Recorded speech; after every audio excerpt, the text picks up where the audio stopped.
Marv Albert back here on the Rich Eisen Show. How are you, Marv? Hey, Rich. Sorry, I don't know. I got cut off. I think it's the disbelief that is going on in Cleveland. That It's unbelievable.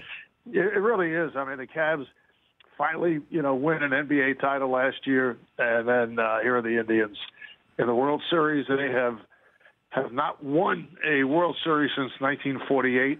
You remember the Boston Braves, the opponent? Yes.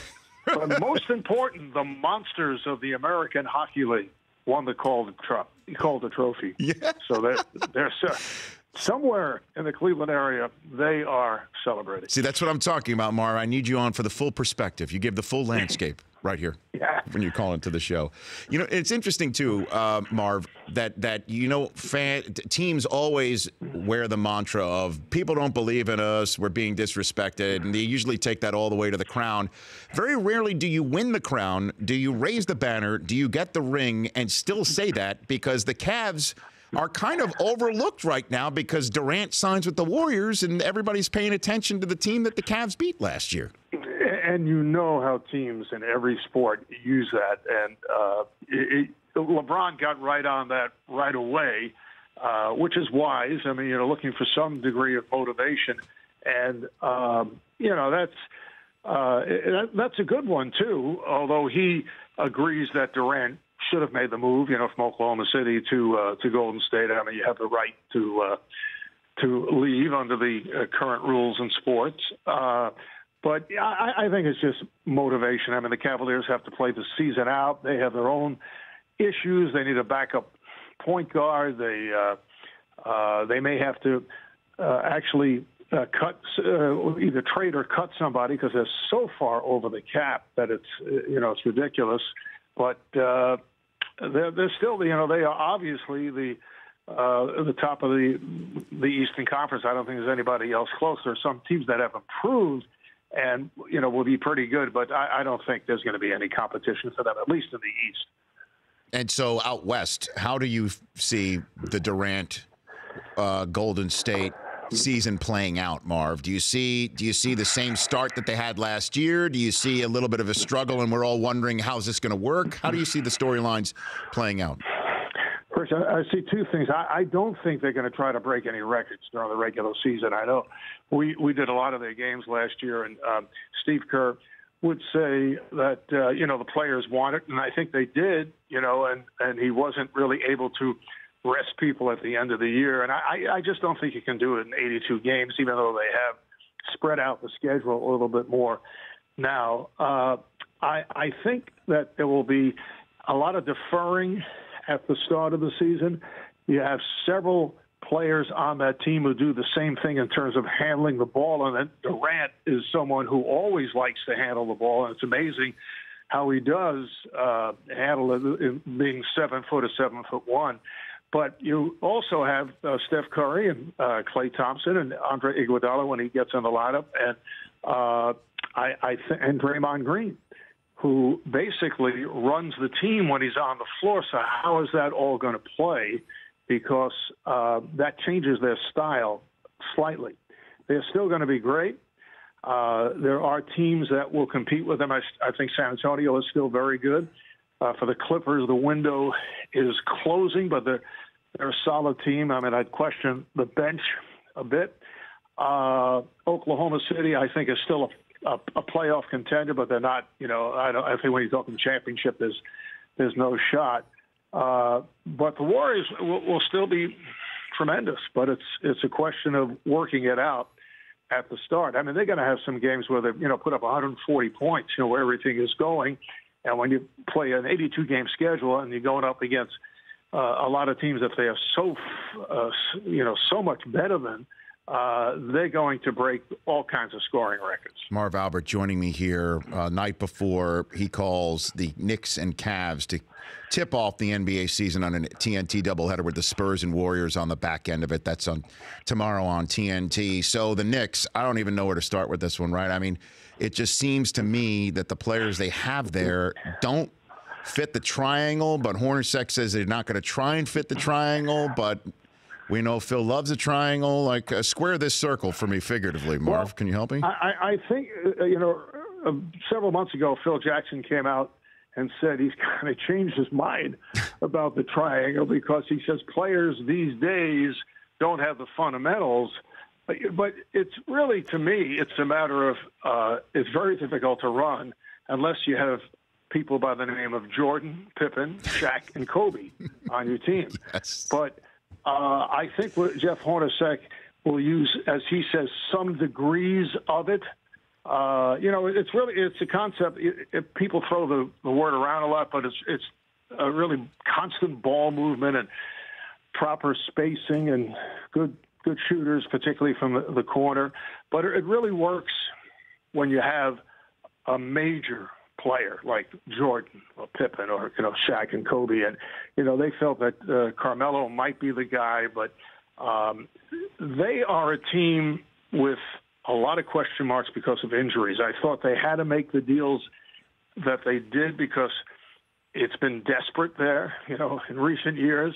And so you take the chance on Noah and Rose, and here's Rose coming back from a sexual assault civil case in L.A., and he's hardly practiced, and he's going to step in and start tomorrow night. And Noah says that he's not there, and he's had issues during training camp. And I mean, at the height of his career, I thought it was just one of the great, I wouldn't say all-around great players, but in terms of defense and keeping balls alive and his fiery spirit, he was a tremendous asset. But he says he's a step slow. So I think they could make the playoffs, but at best a 500 team. I think maybe short of a 500 team, but it all depends on injuries. So, they feel if Rose is not a guy who can play that much at the start, they go with Brandon Jennings. But Jennings is really not a point guard. He likes to shoot, and he shoots a lot. So that could be a factor. Marv Albert. The one thing is Porzingis is yes. a no question. I mean, down the road, he is. That was a great find, and they have a couple of other good European players, but they're better than they're better than they were a year ago. Well, that's the best I can say. I'll hang my hat on that, Marv. Yeah. You can write that down, Rich. Yeah.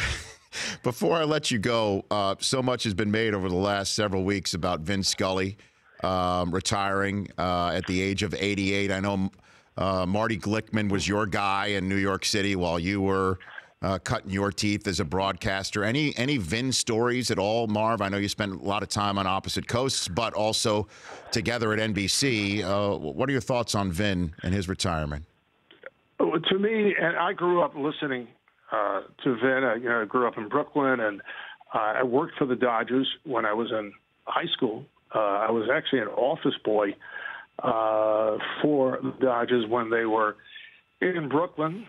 And one of the perks of being even an office boy, I'd get 2 tickets to a overhang that was right next to the broadcast booth, and I was able to, after games, and it was Scully and I think Connie Desmond at the time. I'm sure that's a name that very few people will remember, but he was a very good broadcaster, and Red Barber was there.